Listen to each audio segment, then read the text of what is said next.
from LPI Studios in Memphis, Tennessee. It's R&R on Sports with Uncle Howard, Howard Robertson. Kobe retiring, making this the farewell tour. Jennifer Conroy. We were just talking about Ali, is that he was engaged in what people would consider a violent sport. And the magnificent Larry Robinson. It's really hard to plan for a game against Golden State Warriors because they play such a non-traditional form of basketball. It's R&R on Sports. I'm loving this.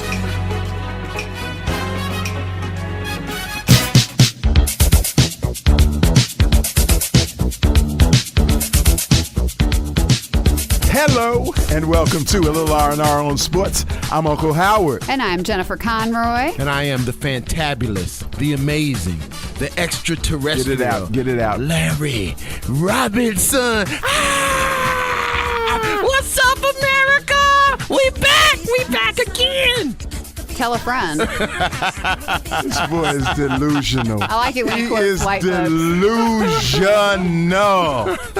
He puts the funk in dysfunctional. I think it's the Kool-Aid.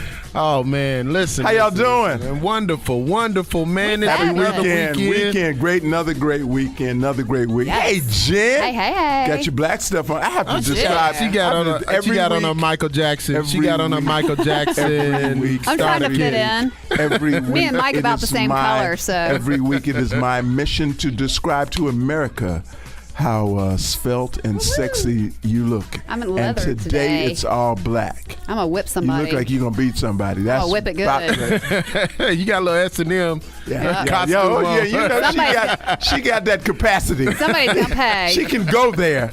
She can definitely go there. Need some volunteers. What's going on? How y'all liking the playoffs? Man, absolutely loving the playoffs. Yeah. I'm telling y'all, man, y'all better watch out for Cleveland. Y'all better watch out for Cleveland now, Tyronn Lue. Anybody other than the shut Raptors? The F up. Anybody other than the Raptors? I got Anybody other than the Raptors need to look out for them? Everybody. I'm going to steal your chair pad. Everybody. I think we're going to get a championship in Cleveland this year. Ain't nobody in no danger. You believe that, Jen? No. But I'm real happy about the series with, OKC and Golden State. I like it. I really am enjoying the fact that they're playing at such a high level. One up. Yeah, it's a strong series. It's really, really a strong series, and they're playing ball. I mean, we'll talk about this when we come back. Russell Westbrook has this Zen thing going on. Is the dance a part of that? Is the dance at the beginning of the game? Renge. What was that? What was that Tina said? I mean, even his hair got twisted up. They throwing them folks. They throwing the folks. Man. What's love got to do with it? He is much calmer. And this is working. This working for him. You've been 25. Maybe his hair 1,000 miles from the arena. How the heck can you say this man is calm? Because he's in more control. You can see that, Larry. Are you watching? Yeah. Are you watching? I am watching, but Russell Westbrook has been playing this way for most of the season. Do you have the aluminum foil tweaked just right so you can see the picture? Absolutely. Because it's a little fuzzy. It's a little fuzzy, but I can make them out. We know what you got on your stuff. I still got the Poltergeist TV. Nice. I want to see Steven Adams do a haka. I mean, if we're going to be dancing, Curry's dancing. You better watch it. He's that would talking scare smack. the crap out of me. He's talking smack. He needs to watch himself. Hey, man. Y'all New Zealand ain't known for fighting. Y'all look like a little fast monkeys running around.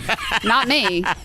You better watch. You look like a little albino monkey. I'm the palest monkey you ever saw. We got a great show. Yes, we have an iConversation and an iConversation throwback. The iConversation is with Coach Lloyd Carter, head coach of Hampton's lacrosse team. Yeah, the Pirates. And straight out of iConversation throwback with probably one of the best lacrosse players that nobody knows about. His name is Jim Brown. Yes, sir. So we're going to be back on the other side of LMAO. Y'all get your laugh on. We'll be back after this. Mother dudes both did their thing, but Jam Max is getting loose and DMC's the king, cause he's the adult entertainer, child educator, Jam Max J, king of the crossfader. He's the better of the best believe he's the baddest. Perfect timing when This is Larry Robinson with R&R on Sports, and we're on location to interview former Ole Miss player Laramie Tunsil, recently drafted by the Miami Dolphins. Wait a minute. We're going to find this part. Okay, here it is. Front door, apartment 420. I'm in love with Mary Jane. She's my main thing. When I put my gas mask on, she make my head bang. Who that? Well, hi. I'm sorry. Mr. Tunsil is not in. I'm Larry Robinson with R&R on Sports, and I can hear him singing. What are you talking about? Dang, Laramie, how you going to tell me to tell somebody you ain't here when they hear you back there hollering like a hog collar? Larry, come on in here, man. Quit tripping, girl. This is my Negro right here. What up, dog? Hey, Laramie, just a few questions our listeners want answers to. Yeah, dog, ask me whatever. Oh, this is my girl Heifer. It's Heather. H-E-A-T-H-E-R. Heather Lynch. I said Heifer. Heather. Heifer. First question, Laramie. You fell to 13th in the NFL draft, and it's estimated you lost about $10 million. How does that make you feel? How'd you feel when you had that $10 million and lost it? I never had $10 million, Laramie. Me neither. But it's a dream come true. You know what I'm saying? I worked hard playing the game of football since I was little. Well, I really wasn't little, but young, always protecting. I be blocking for the QB and the running backs. And I didn't think anybody noticed the work I was putting in since they got all the credit. You know what I'm saying? But all that stuff is played, and now Laramie about to get paid. Ooh, I know that's right, baby. You about to blow up. Ooh, show them the mask. Woohoo! But are you still smoking?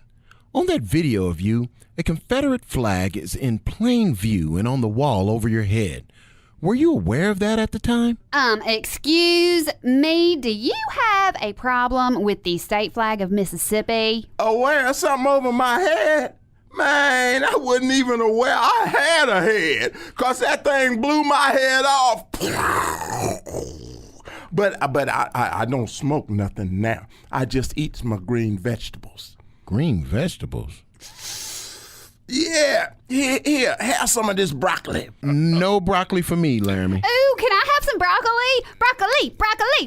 Yeah, but first I need you to call Coach and tell him I still need money to pay my rent and Mama needs some more weave. Not that synthetic stuff.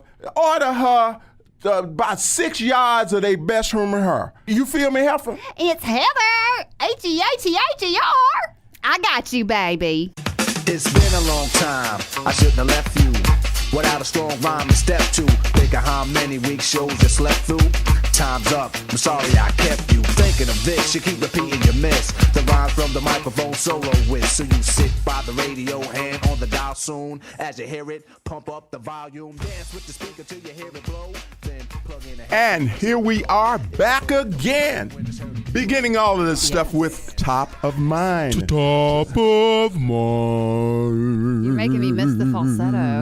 I never thought I'd say that. Don't say it. Are you haunting me? Yeah, that's what it sounds I'm going to wake up and there's going to be Larry in my practicing window. for Halloween. Sounds like he's practicing No, for that's Halloween. my Pavarotti. That's my Pavarotti. Oh, Pavarotti just rolled over. So you don't know what the hell you're talking about. Pavarotti was a tenor.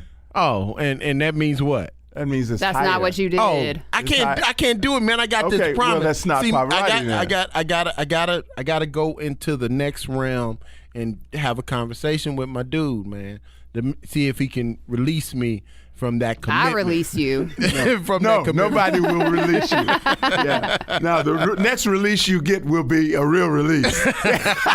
They won't hear you no more. Well, I got Anyway. I got my song. Larry sings the hits. So I think Larry wants a coming out party. We need I think that's what he's saying. Coming out? That's what I See, think. man, that's what it's it saying. is. it's What, are we bubbling making up. announcements? A release party. A release party. Oh, that's not the same thing. No. Gotcha. No, Jennifer. My A coming out my party voice, is something altogether my different. Okay, let's talk. But there's a certain Let's amount talk of release. playoffs. Let's talk playoffs. Okay, Playoffs. the What's up? Warriors and the No. Thunder. We're supposed to be talking about the draft, man. The fact that Philadelphia got rewarded for tanking the whole season. That is a terrible rule. Is that news? Is that yes, news? because they gotta change the lottery. That just because literally, they are being rewarded with the best player in the draft Somebody's for literally not playing a whole year. But they're untradeable. No, it's untradeable. They're tanking. You think they purposefully tanked? Oh yes, okay. absolutely. Yes, absolutely. Okay, and I think you're rewarding them with the best player in the draft, which ultimately launches this player into a career that it could be less than stellar. See, you can be traded out of Philly, but ain't nobody going to be traded into Philly. No one's going to Philly. I don't care that Jerry Colangelo is the leader leading the organization. That's just how the game goes. And now the nepotism that bringing in Brian Colangelo as the president of the general manager of the franchise. I mean, it's just a terrible situation. So you have no hope that they're going to be from a first-round draft pick and the addition of the Colangelos. And you don't think they're going to be any better? They got to have somebody help Okafor. It's not going to help. I would like to see somebody like Ben Simmons. I would like to see him play for Dallas. Somebody that's close Dallas to. needs help too. But somewhere where he can have he can have some great veterans. It's not about him. He's got to play for who pays him and drafts. And well, of course that. I mean, come on, man. Who are you talking to? It's either that or they put a veteran on the bench. We understand the current situation. You're saying it won't be better? They're not going to be better? I don't think so. Look at them. Wait a minute now. They had the number 2 pick number 4 pick last year. Yeah. The year before that, they had the number 2 pick with Joel Embiid. And before that, they had the number 1 pick. I mean, they have been an abject failure as an organization. Well, you know what they can do? And now you're going to send them another number 1 player. I want to see Ben Simmons play with some good ballers. I mean, Ben Simmons is a very talented player. The kid out of Duke. And fight. The kid out of Duke, Ingram, I want to see them play with some good people, some veterans where they can literally develop. But you keep sending these kids to these poor franchises, and I mean, they're not going to be able to have the same impact that Karl Anthony Towns and Kevin Garnett had. Well, you know what? Let's put Iverson on the bench and be done. No, because that's even worse. That's what I'm saying. Direction. So I just got a problem. So the playoffs. Obviously. Yeah. So the playoffs. So playoffs. What do you guys think? I mean, obviously, let's deal with the East very, very quickly. It's going to be the Cavaliers. They're going to I was on the call with sweep the Raptors yet again, so they will be in the I want to see how many times LeBron goes to timeout. Listen, I like that game. Any redeeming social anything about that? I was on a call with Reggie Miller of the TNT staff yesterday, and literally Reggie Miller. Who's Reggie Miller? But he was talking about the fact that literally amongst all of them, it's like the going phrase is fo. That Cleveland is going to be in the championship, and that's historical within itself. And then also a lot of conversation about the fact that this is LeBron. This will be LeBron's 6th straight finals appearance. True. So which is amazing. Which is an amazing feat across the board. Absolutely. So let's talk about something that's relatively competitive. And you can flagrant foul him anytime you want. Yeah, now that's another issue is the fact that how do they get a flagrant foul on LeBron? I mean, or against LeBron? Because it's almost like Shaq. You can't foul him like you would foul a normal player. I mean, it's an and one automatically. Well, I'll tell you what's happening in the West. But he is allowed to travel. What's happening in the West is a lot of a number of calls that have to do with contact to above the waist to the face, and whether or not it's flagrant. The determination of whether or not it's flagrant, even if you're going to the ball and whatnot. And more often than not, if there's contact made to the face, the reality of it is they're going to call a flagrant foul. If you flop, if you make it an exaggerated after contact, you get the call and the review. Well, of course they're going to do that. But if you don't, you don't. So. Oh, they're going to get that. But I see. I mean, but I think that's the problem. I think that's the problem with LeBron is that when he makes the exaggerated movements, people call him a fake. But then when he doesn't get the call. But he always yells "and one." I don't ever want to hear "and one" ever again. Why not? It is so overused that if you think you're going to hit the shot, it's an and one. There could be nobody near you, and you've got dudes screaming "and one." No, it's no. I mean, come on, man. Jen, the only reason you holler "and one" is because you got fouled and you want to. And in the 90s, it was Jen a cool company. You got something to say about. We're talking about the Warriors. You had something to say about Steph Curry. Steph, go. What I have to say about Steph Curry is throughout the season, people have given him respect room. They let him maneuver. They let him move. Granted, he is a beautiful, beautiful shot. He is doing things that no one has done before. However, this series with the Thunder. He's still not a unanimous MVP. I agree. The Thunder are a very aggressive physical team. Right. Steph Curry generally does not put himself in that mix because he doesn't go in the paint. I think the adjustment that the Thunder need to make is to pull it out, give him a full court press, even if it's just a couple times to throw him off and funnel him, put him in a position where he's going to have to work, and you're good. But I also think if they do that, Curry and the Warriors don't come out unscathed. I don't think that they can sustain that in a physical 7-game series. Do you think they will come out? Shut the heck up. Come over here and make me. You're the one behind glass, hold my it, dear. I ain't gonna have no. I'm wearing stilettos and I got this. We don't need no rumble up in here. Do you think they come out representing the West or not? It's a toss-up. I'm hoping point. OKC. Toss-up. Of course, it's a toss-up. Come on, make a decision. Come on, don't leave me. No, I think Russell Westbrook is like the Mike Tyson of the NBA right now, where he's either gonna take out Curry and just clock him. Bite his ear off. Bite his. Yeah, it wouldn't surprise me at all. Come out? No. Warriors don't come out. No. Okay. No, all right. Warriors don't come out. You say that too. OKC. Y'all both tripping. Okay. Because I'm dancing. I'm doing. I'm dabbing. I'm doing throwing them folks. I think they get and one for dancing. It's extra points. We're gonna have to be back. On the other side of this, we will be back with iConversation. Don't go anywhere. This is just the beginning. Lloyd Carter from the Hampton University LaCrosse team. After this. I'm gonna knock you out. Mama said knock you out. I'm gonna knock you out. Mama said knock you out. I'm gonna knock you out. Mama said knock you out. I'm gonna knock you out. Mama said knock you out.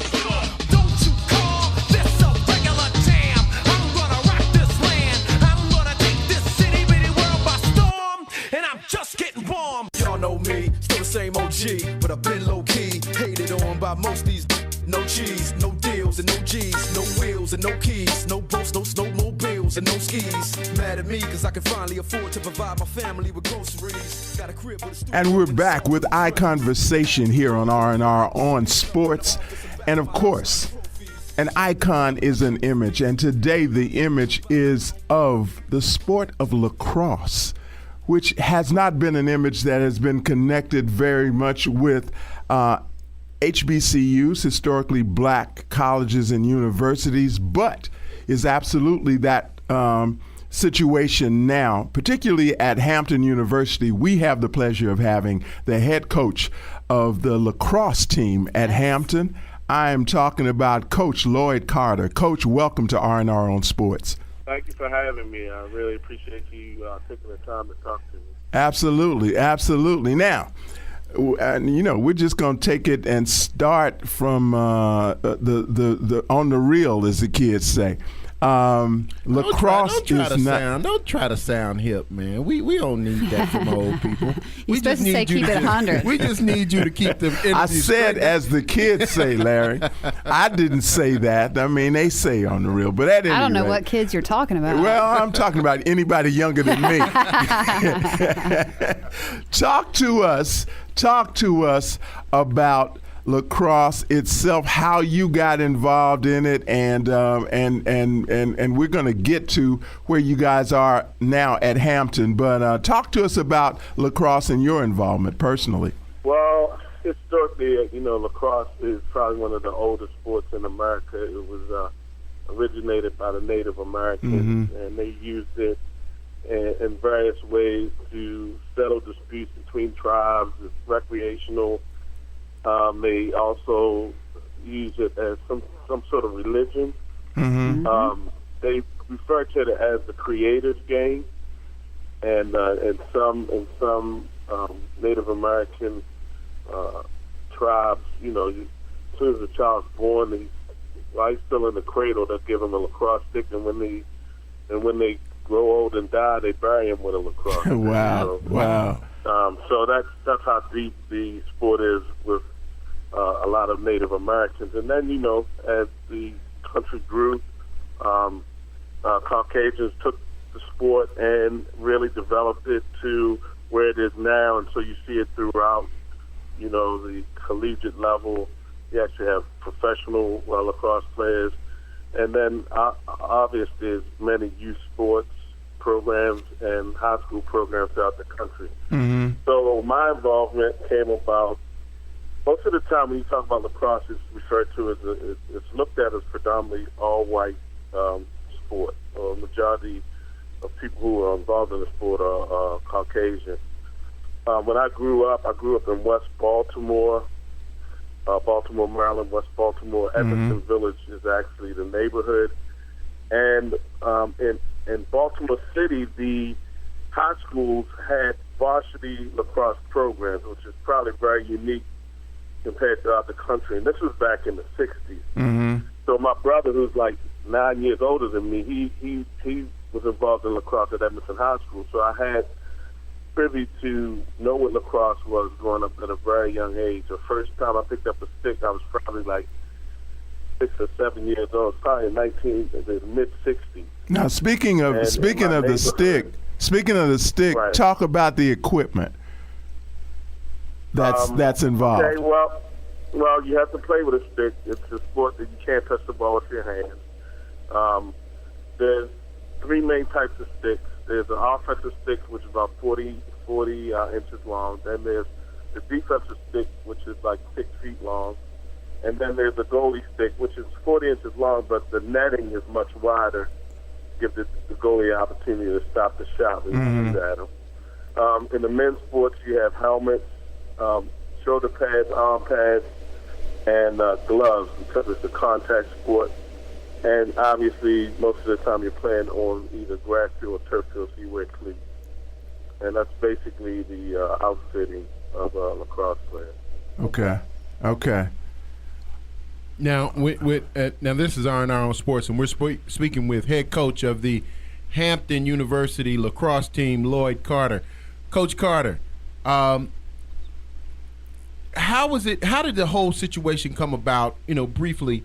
At Hampton, I remember there was a student who was very adamant about bringing lacrosse to Hampton. For some reason, I'm not hearing your entire question. It's like fading in and out. Okay, so initially there was a player or a student at Hampton University who was very adamant about bringing lacrosse back to the school. Can you pick the story up there and kind of give us an idea of how Hampton became the first HBCU in 30 plus years to bring on a NCAA Division One? I'm gonna try to answer your question. Like I said, as you're speaking, your connection fades in and out. But hopefully you can hear me. I think you're asking about how we got the program at Hampton. Yes, sir. Correct? Yes, sir. Okay. Hampton University had a student named Michael Crawford, who was a senior going into his graduating year, and he was from Brooklyn, New York. So he grew up playing lacrosse, and so when he came to Hampton, he loved everything about Hampton, except for the fact he didn't have a lacrosse program. So as a result of that, he started developing a way of having a club team at Hampton University. So he did all the documentation and the initial request. And when he went home for the Christmas break, December 2010, he went up to his room and never returned. His mother, Miss Marina Crawford, found him, and obviously he was dead at the time. He had passed away.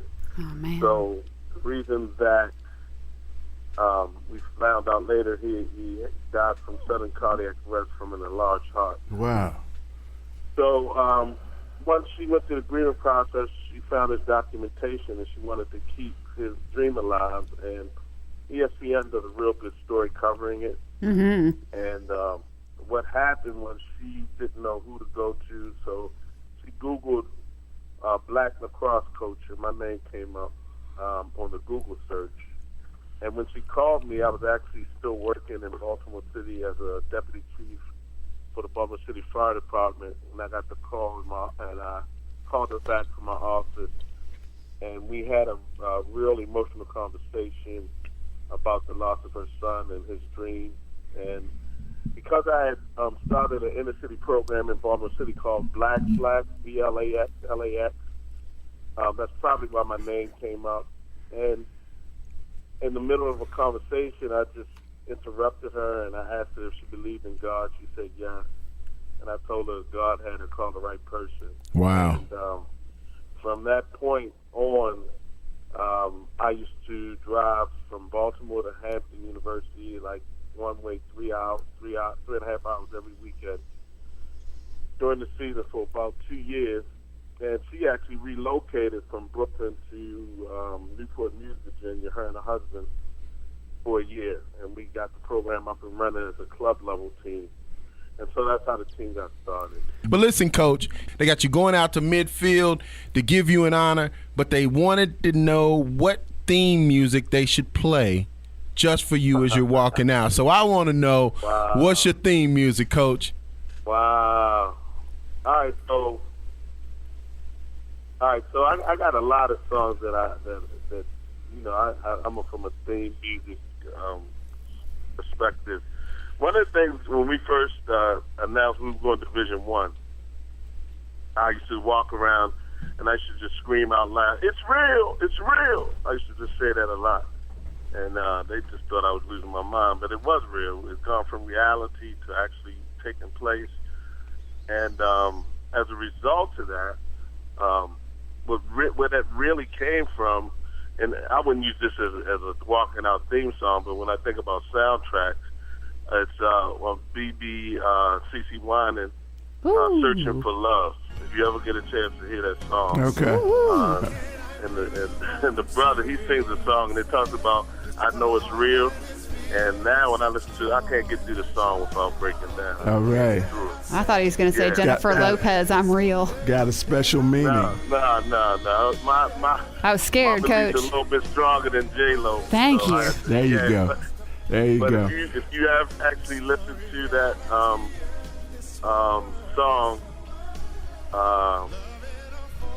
that's, I guess, from the most deep side. But I guess walking out, you know, I was a Funkadelic fan growing up. Nice. And when I was at Morgan, that was our soundtrack. So it would be probably Funkadelic. Nice. All right. Yeah. Well, listen, Funkadelic, or even Flashlight, one of those two. There you go. We're going to go with Flashlight. We're going to go with Flashlight. And we want to thank you, Coach, for being with us here on R&R on Sports, and let everybody know that we're going to have an iConversation throwback with Jim Brown later in this show. And Jim Brown just happened to be a great lacrosse player that he told us. Syracuse University. And he talked to us about that in the interview. So in honor of your being here with us, we're going to do that as an iConversation throwback. And we're going to be back with more R&R on Sports right after this.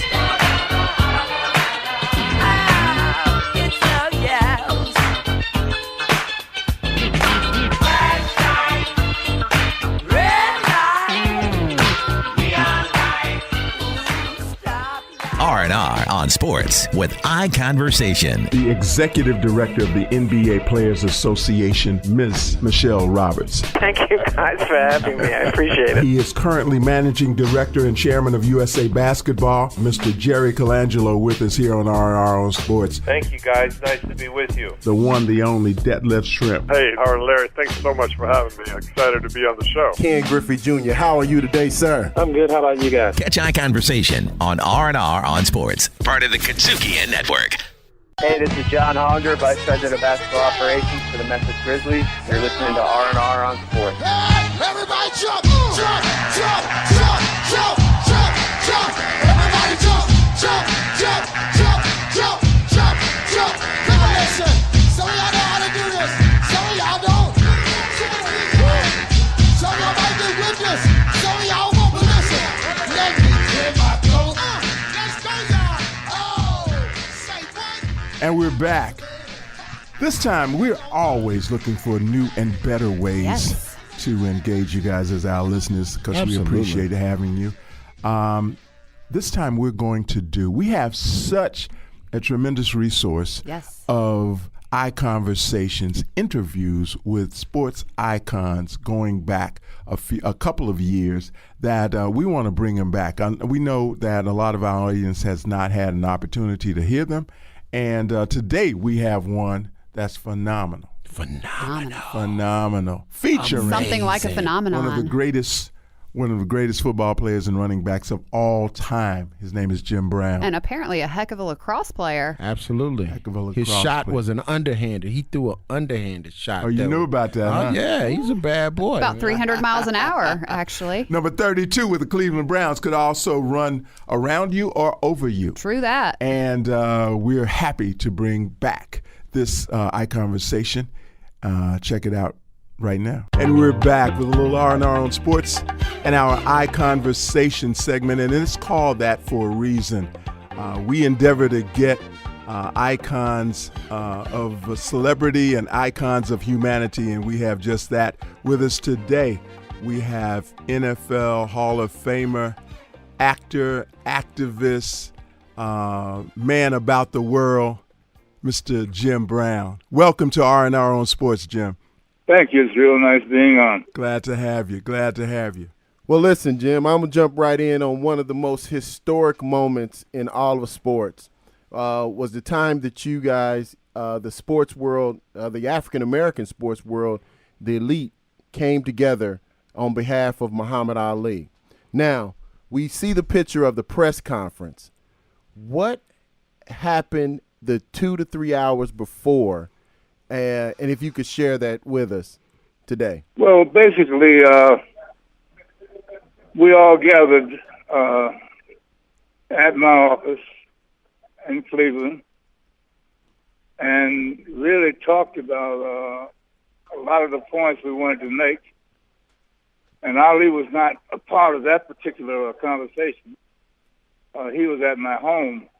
Oh, wow. And we discussed, the pros and cons of how we were going to approach him and, the questions we were going to ask him. And, we talked to each other in a manner that we recognized would be very controversial. We recognized we were dealing with the government, the United States government. And we were worried about Kareem because he was a youngster. Right. But he had the courage to stand up, not ask for any quarters. And, of course, we had Carl Stokes, who was the first black mayor of a major city. Right. And Carl was very helpful because, he had that political knowledge. And basically what we wanted to do was come to an understanding of Muhammad Ali's purpose, and if that purpose was genuine, and if it was genuine, we would support him 100%. Wow. Now, who came up with the idea of you guys coming and supporting Muhammad Ali in this situation where he decided, for those that may not know what we're talking about, Muhammad Ali had decided to be a conscientious objector to the war when he was drafted. And Jim Brown, Bill Russell, Kareem Abdul-Jabbar, Willie Davis, and Carl Stokes, which was the mayor of Cleveland at the time, created this press conference to show their support for Muhammad Ali. So whose idea was it to make this sort of statement to the country as it relates to your humanity? Obviously, the Black Economic Union was the organization that arranged it. Our headquarters in Cleveland was where we had the meeting. I'm the founder and the president of the Black Economic Union. Wow. And, we didn't just happen to fall together. If you just dealt with a situation wherein you have an organization, John Wooten was the executive director of the organization. John Wooten was the individual that carried out the directions. The directions came from yours truly. Part of our shtick here on our a little R&R on Sports, Jim, is that we represent different generations. I'm a baby boomer, and Larry is a Gen Xer, and he has to speak for those millennials that are younger, the generation behind him. But talk a little bit about what you see today in today's athletes relative to levels of consciousness. You can compare them to those of your contemporaries in terms of professional athletes, if you'd like. But just what do you see as being their level of consciousness out there today? They make a whole lot more money. They're a whole lot more visible and all of that. Are they as conscious? Well, basically, it's very easy to criticize or to say these youngsters are not conscientiously involved. But you have to deal with the time. And when you're an African-American in America and you're talking about the 50s and 60s, that's a totally different era and a different consciousness. Each and every day of our lives, we had to think of being black because it was put in front of us. And it was always put in front of us as a negative. So each and every day we were fighting for our freedom, equality, and justice, our dignity as a human being, and how we, those of us who had some power, could reach out and help some of the individuals who had talent but had no representation. So the times dictated a different kind of animal. But today you have a Ray Lewis who works with us and who is a part of a second coming together and summit. Okay. And Ray is very conscientious and very available, and there are individuals like Ray that Ray leads that are just as conscious as we were in our day. So you have the exception to the rule like Ray Lewis, and then you have individuals like him who, if you seek them out, you can find them.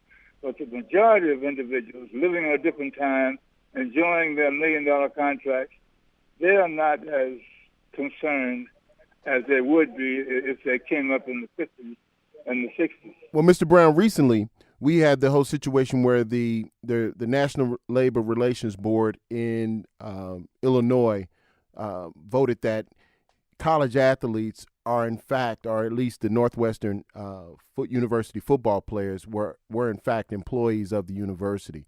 So they gave them the right to vote to form a union. What's your feelings on unionizing of college athletes as it relates to the NCAA and a lot of the things that the NCAA is doing and not doing for those athletes? I am not for unionizing college athletes. I think college is an experience. I think it's a unique experience. I think 4 years with the goal of graduating with honors is a worthy goal. I think that one has to mature in life. I don't think that money should always be the goal and should dictate what we're fighting for. And I would like to go back to looking at 4 years of college being mandatory before you could actually go into professional sports. I don't think it takes away from anything as far as development of an individual. And what I say is that if I had neglected my college education and I made $1 million, where would that $1 million be today, and where would I be? Because I would be without the benefit of an education. And ultimately, education will be more important than money, regardless. So no, I'm not for unionizing and even maximizing the amount of money someone is going to make, because you're printing money, Right. It can be printed. We had a recession a few years ago, and my money seemed not to count at all, because all of a sudden money wasn't meaningful. And I was so glad that the market came back, Right. so that my little savings would then once again be some kind of security. Jim, my wife has recently developed what I think is a bad habit, in that she wakes up early in the morning and she turns on television. Last Saturday, I woke up with you in my bedroom on the movie Spike's movie. What is it? She Hates Me. And Yes. And so it occurs to me that you've been an actor probably almost as long as you've been an activist. And you're really good too, may I add. So talk to us about Thank you. About your acting career. I mean, it's been pretty. You've been in a lot of movies, a lot of productions, and it's been some years. Talk a little bit about that. Well, I was fortunate enough to come along when I was able to break certain taboos. During my time, America was a racist country. Discrimination ran rampant, and opportunity was not always equal when it came to certain professions. Mm-hmm. But fortunate enough, I had a good agent, Phil Gersh, and some good advisors that had the kind of power that allowed me to get roles that would not normally be played by an African American. In fact, the scripts that I was sent my character did not come off as an African American character. It came off as a character. Mm-hmm. Wow. So I was fortunate enough to be able to break those taboos down and make a contribution in that arena. Now, most people don't know anything about it. It doesn't make any difference to me. I'm not advertising it. But one of the things about my life is I've always had the ability to have a combination of things happen. In my movie career, I enjoyed it. I made money. I had a chance to, try to perfect my craft, take it to another level. But I also had an opportunity to make a contribution to opportunities for other African Americans. Right. And so having that dual responsibility and playing that dual role was always very satisfying to me. When I got the role of the Dirty Dozen, I knew that would be a major role and a historical role. Mm-hmm. And it turned out, to be true. So my life has been a combination of the commercial aspect of living, the fun and games, but also the seriousness of opportunity being given to individuals who normally would not have those opportunities. This is what this segment is all about. It's all about reaching out and having an opportunity to interact and gain wisdom from our elders like you. So we appreciate you being here, Jim Brown. Well, thank you for having me, and thank you for the intelligent questions. And we'll be right back right after this. R&R on Sports with iConversation. The executive director of the NBA Players Association, Ms. Michelle Roberts. Thank you guys for having me. I appreciate it. He is currently managing director and chairman of USA Basketball, Mr. Jerry Colangelo, with us here on R&R on Sports. Thank you, guys. Nice to be with you. The one, the only, Detlef Shrimp. Hey, Howard and Larry, thanks so much for having me. I'm excited to be on the show. Ken Griffey Jr., how are you today, sir? I'm good. How about you guys? Catch iConversation on R&R on Sports, part of the Katsuki Network. This is Dale Diff, GM of the New Orleans Pelicans, and you're listening to R&R on Sports.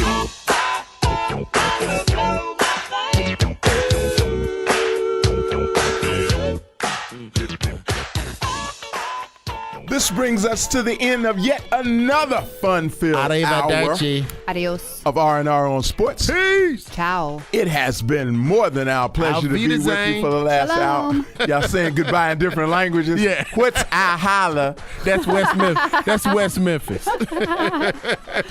Y'all enjoying Dunk King?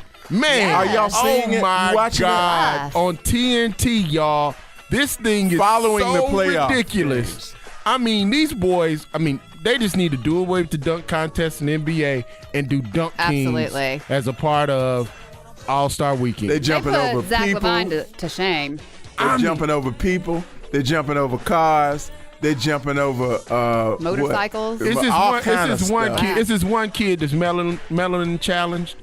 That Like literally Klay Thompson. No, Klay Thompson's clear. Clear. That's it. His complexion would be clear. They used him to cross the street safely. He's Casper. But anyway, That was mean. but no, this kid, man, I believe this kid can fly. I'm talking about, I believe I can fly. I believe I can touch the sky. And you know what? He probably pees in a proper place. What are you talking about? What does Kelly. that mean? I was a dig at R. Kelly. Oh, Lord, have mercy. He is out the closet. Oh, my goodness. Catch up, y'all. Boy, you can't leave this girl alone. Shut up, Michael. You cannot give me coffee either. Mike bears watching. But no, She bears Dunk Kings is an amazing show. Kudos to TNT. Absolutely. And the folks over at Turner Sports because literally, man, I'm serious. The judges are boring as everything. No, I like to see Shaq get excited.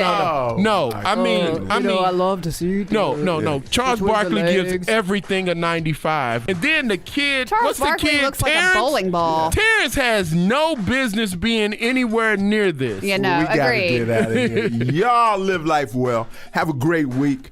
And guys, go to the doctor. Get yourself checked out, please. Sayonara. We'll be back We out. Arrivederci. later. R&R on Sports is recorded live at LPI Studios in the heart of Memphis, Tennessee. Web designer Daniel Coates, executive producer Larry Robinson, written by Howard Robertson. R&R on Sports, part of the Kazookian Network.